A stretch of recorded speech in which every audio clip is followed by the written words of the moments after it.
And so what promise are you making to this prospect that you are bringing into the sales conversation? What promise are you making to the employees or to establish the culture? What promise are you making to the vendors that you rely on?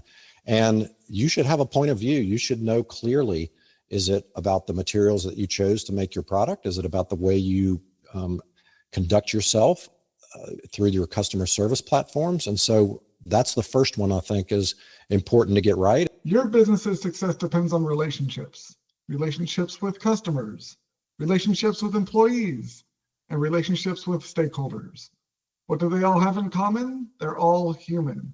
Because no matter if your business is B2B or B2C, it's really H to H, human to human. Welcome to the Human Connection Podcast. I'm your host, Carl Ponto. Each week, I'll bring you stories, insights, and practical advice from experts that you can apply to your growing company and daily life. This week, I'm excited to connect with Jimi Gibson. Jimi's been in the game for over 25 years, helping businesses figure out what to say and how to say it so that people actually listen and take action. He's the VP of Brand Communication at Thrive Agency, a TEDx speaker, and a Forbes Agency Council member. Before all that, he was a professional magician, which makes a weird amount of sense once you hear how he thinks about messaging. He created something called the Magic Script, a framework that helps brands connect with people in a real human way. He's one of those rare folks who can make marketing feel less like noise and more like a conversation worth having. Congrats on the Magic Script and welcome to the Human Connection Podcast. Great to be here, Carl. Excited about our conversation. Yeah, me too. So love to hear more about your approach to branding, brand connection. We use the Magic Script, but also I think part of that is really, I think a lot of people don't understand the psychology of connection and how people actually build relationships. So I'd love to start by asking more about what your take is on the psychology of connection. Yeah, and I think it probably goes back to my experience as a performer, because when you walk out on stage or in front of a group of people, you have to capture that attention very quickly. You have to make sure they don't tune out. You don't want people looking at their phones, chatting with their neighbor.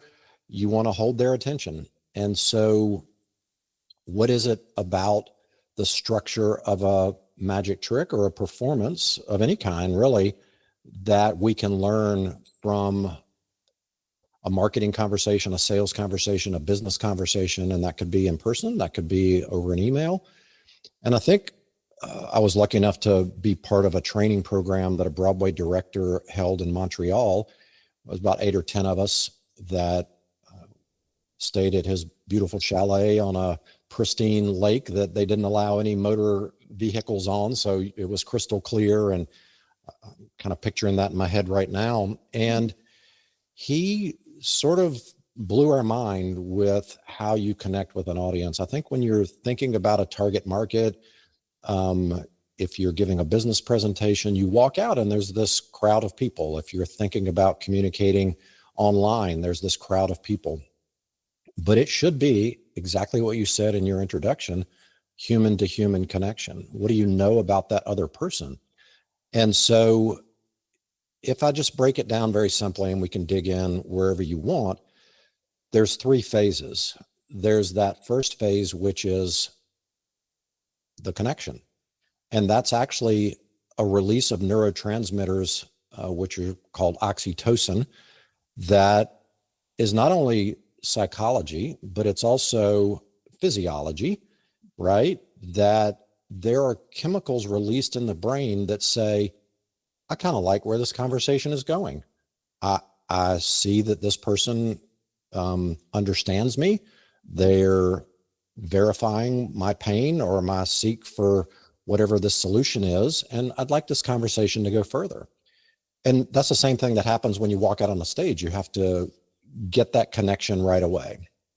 Once you've got that connection, then you can move into playing around a little bit. You want to activate curiosity. And so if you look at any story structure, whether it's a novel, whether it's a movie, there's always a question in somebody's mind. Is the hero going to get the girl? Are they going to overcome this? Are they going to beat the deadline to accomplish this goal? That's activating curiosity. And so we can do that in the sales environment. You don't have to go straight for the close right away. is disrespectful. It's not treating the other person in the way that they should be. And that's actually a release of dopamine. And a lot of people will probably go, wait a minute, dopamine, that's addiction to social media. Sort of.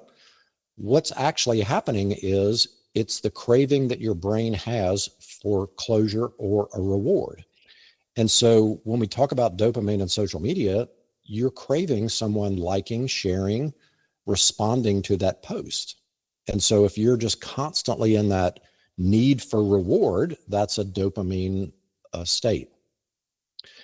Well, that can go on for a while, but after a while, you're going to wear your audience out if you don't give them something, because you're going to keep them confused. So now we have to move into the final stage, which is the closure or conversion. And that's the release of serotonin. And that's like, everything's right with the world. All of this, curiosity is satisfied. Now I know what all this was about. And yeah, I think if we just remember that those three phases are naturally wired into the way that we connect with someone, are engaged through that conversation, and then it comes to a successful or satisfying close, there's a lot that we can dig into related to that as a business conversation, as a mere introduction at a networking event, or whatever the case may be.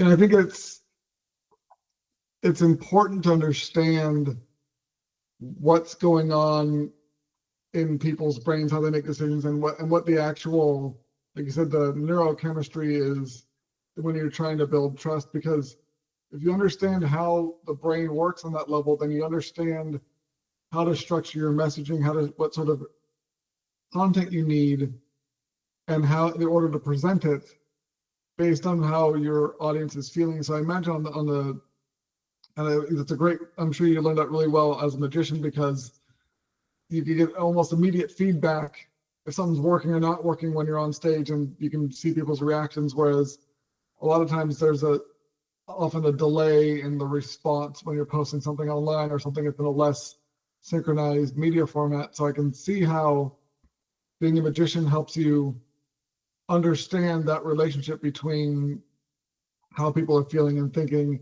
and what you're doing, because of whether or not they cheer or they boo or they fall asleep. They can tell, you can see immediately what works and what doesn't. And so it's something that I think it's harder for marketers to do, because they're not right in front of your audience in the same way. But knowing how the brain works in that way, and knowing how people make decisions based on emotions, and knowing what you need to do to evoke the right emotions and the right people at the right time in a way that builds that connection is something I think is missing from so many marketing strategies and tactics. People are just kind of spraying stuff around and wondering why it doesn't work, or just pushing for the sale too quickly, like you said, and just burning a bunch of bridges wherever they go, because they're not approaching people and building relationships in a way that is like synchronized with the way our brains work. Yeah, absolutely. And you bring up a good point about having that direct feedback, being in front of an audience, seeing their facial expressions, knowing whether it was a amazing experience. Did I get an applause? Did I get a laugh at the right time? But if you know the basic principles, then you should have a pretty good belief that the communication that you're sending out is going to land correctly because of that natural flow. And then I would say you certainly have the opportunity to test this out. You could ask a potential customer to get on a Zoom call or a video platform of your choice and see their facial expressions. Try some of the language out. Take somebody out to lunch. Talk with the sales team or the customer service team. Try out some phrasing, the order of the phrasing, and then, just consider it a playground. And then you can incorporate some of that into your, whether it be social media, a blog, whatever the content is. The other thing that I would say is, if you're not testing, if you're not trying out new things, if you're sort of digging your heels in and saying that didn't work, perhaps it's not what you're saying, but it's how you're saying it and in what order you're saying it. So there's lots of ways that you'd be able to kind of do test cases as to what's working and what's not working. Yeah, and I know before we started recording, you mentioned that you have like a five kind of tips or strategies for people that are trying to apply this sort of stuff more effectively. Do you want to dive into that? Yeah, sure. So being a magician, you know, you use your hands to manipulate cards and coins and things like that. And I thought, wow, probably the hardest place for people to start is to know what to talk about and how to frame it. And so these are all based on that human connection, those human principles of what activates our imagination, what lights up the brain, if you will. And I use that term not as a metaphor, but they've actually hooked electrodes up to people and they've talked to them about certain things. And these topics light up the brain and it causes you to think and to be excited or to feel emotion. And so, you know, if you're listening to this, you won't be able to see my hand holding up, but if you're watching this, I'm just basically holding up my left hand. I'm going to start with the pinky. The pinky is related to that pinky promise that you had on the playground. You locked pinkies and you said, I pinky promise to, and then you made the promise. And if you broke that promise, your name wasn't too good around school, right? And so what promise are you making to this prospect that you are bringing into the sales conversation? What promise are you making to the employees or to establish the culture? What promise are you making to the vendors that you rely on? And you should have a point of view. You should know clearly, is it about the materials that you chose to make your product? Is it about the way you conduct yourself through your customer service platforms? And so that's the first one I think is important to get right. And, you know, I probably mentioned 5 or 6 different things that you could talk about and adjust the interactions that you have with any of those audiences. The next one would be the ring finger, and you can just interrupt me at any point, Carl, if you want to dig in. But the ring finger, typically in the US and other countries, is the one where you wear your wedding band. There was a legend that there was a vein that connected from that finger all the way to the heart, and that's why you wear the ring finger there. It was called the venus amoris, but they've disproved that, but it's still kind of a cool story. And you may think that's also go back to the heart. So yeah, it's kind of a put a ring anywhere and it goes back to the heart if it's a vein, but yeah. Yeah. But you may think that's about a promise too. It's actually about the passion that you have for doing what you do. I think, you know, when we hear about the voice of the brand, it should be a personal connection again, and you should have some passion and excitement. We all know that excitement and passion is infectious, and it can, if you have it, then you're going to spread that to the people that you talk with. But it's also about that courtship. You're not going to ask that person to marry you on the first date. You shouldn't expect them to say yes. And so are you in this for a long-term relationship with, again, your suppliers, your customers, your employees? So think about that and think about how you approach that relationship. Yeah, I think that's what's missing from a lot of the like strategies and approach from businesses. They're trying to do things really, really short term, like quick results, and they're not investing in a long-term relationship. And also the idea of showing passion for the brand, but in a way that is the way a person would communicate and not overly kind of sanitized corporate message. Like we're passionate, like people can tell when it's like this has been through PR and past legal and like group thinking, and it doesn't really come across as the way someone would naturally show excitement about something. And it activates kind of like that uncanny valley thing where you're like, this doesn't quite seem like it's real or authentic. And when immediately when people have the response, you've lost that trust from the pinky finger, because suddenly they're not sure if it's really a person communicating with them or if it's just like this entity, this kind of not quite human thing. Yeah, I mean, that's a great point. A faceless corporation is not going to blow up, right? Because people want to deal with people. And there is another thing that happens in the brain called neural bonding. They can hook 2 people up and have the storyteller tell a story, and the listener will basically mimic the brain activity of the storyteller. Neural bonding, neural coupling. And when you have that passion, there is empathy and the other person can feel it. So yeah, great point. The next finger, and I'm not holding this up individually if you're listening, is the middle finger. I have all my fingers up. Carl got worried there for a minute. And that's not a vulgar, it may be interpreted as a vulgar hand gesture. It's actually a symbol of defiance, right? Like, no, I'm not putting up with that. You know, the proverbial flicking the finger. That really relates to who are you as a company, and as, you know, somebody in that company, who are you against? What is the villain? If you truly believe your product or service can save your customer from some choice that they should not make, you should call out that villain. It also brings a group of people together, a group of customers against something that, it could be an ideal, it could be a person, it could be another company. Your employees gather around defeating the dragon, right? Slaying the dragon. So these are other things that activate people's emotions, are very memorable. The next one is the pointy finger. And I think we all probably in the US remember the Uncle Sam posters, "We want you." Well, it's pointing at a person. You know, if you don't know who you're talking to, you're not going to be able to talk to anybody about anything, because you have to understand what makes them happy, what makes them sad, what are their struggles. Once you identify who that person is, then you can invite them in if you turn your hand over and you use that beckoning motion, right? You know, I have a philosophy that any sort of communication, whether it be written, in person, through audio, should be directed at one person, should be centered around one big idea, should have one solution, one call to action. Otherwise, it gets muddy, it gets confusing, and you don't know what you're talking about. So I think the pointy finger has lots of opportunities to talk about the richness of communication, and focused at that human to human, one person to one person.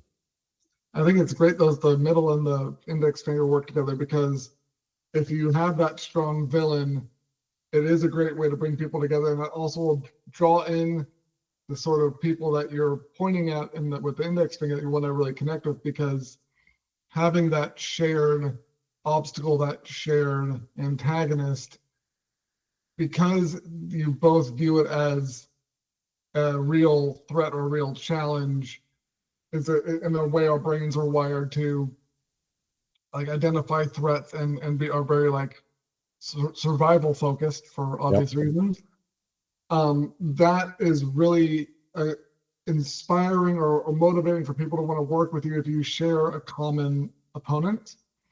And so not just for the internal teams, like you mentioned, but there's that draw for other people who want to join in, because they feel like there's more of a chance of overcoming that obstacle with a group and being part of a group of people that are going after this instead of feeling alone. And so when you're trying to create a sense of belonging or camaraderie or connection, yeah, those two fingers are really, really powerful. Yeah, look at any sporting event. Look at people who follow teams. Why is sporting a gajillion-dollar industry? Because we have a league, everybody wants their team to win, the opponent is the villain. You have all these players on the team that make up, you know, these cast of characters. So yeah, it's not hard to look at examples in society and see that that is a natural area of tension that makes something interesting, right? The next one is the thumb, and that's the universal symbol for things are going well. Great job. Compliment your team, tell them they're doing a great job. But also, you've seen lots of memes on social media, do this, don't do that, which is the thumbs down. And so that could be helping or guiding your customer to say, here's what we believe in, do this. You may have heard this is true, but don't do that, right? And so the up and down thumb is great. It also goes into measuring whether something's working or not. You know, you could simply have a dashboard with KPIs. Is it a thumbs up or is it a thumbs down? There should be some filter or some signal that something qualifies as a thumbs up or qualifies as a thumbs down. And then it also is just at the basic level, what thumbprint or what legacy are you leaving on the world? What thumbprint are you leaving on your customers? What thumbprint are you leaving on the employees or the vendors that you deal with on a daily basis. And it's unique to you. You should be proud of the fact that you're unique. You have that unique thumbprint that you can go into business with. I have 3 sets of twins, nieces and nephews. It's kind of crazy. They can open each other's phones with their Face ID, but they can't do it with their thumbprint. And so that should tell you that that thumbprint is unique, and you should be proud of that.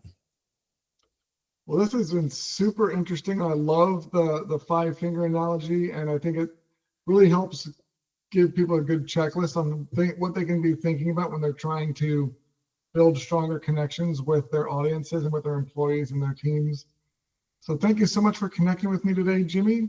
If you enjoyed this episode of the Human Connection Podcast, please like, leave a review, and share it. If you'd like to connect with myself or Jimmy, please leave a link check out the links in the show notes.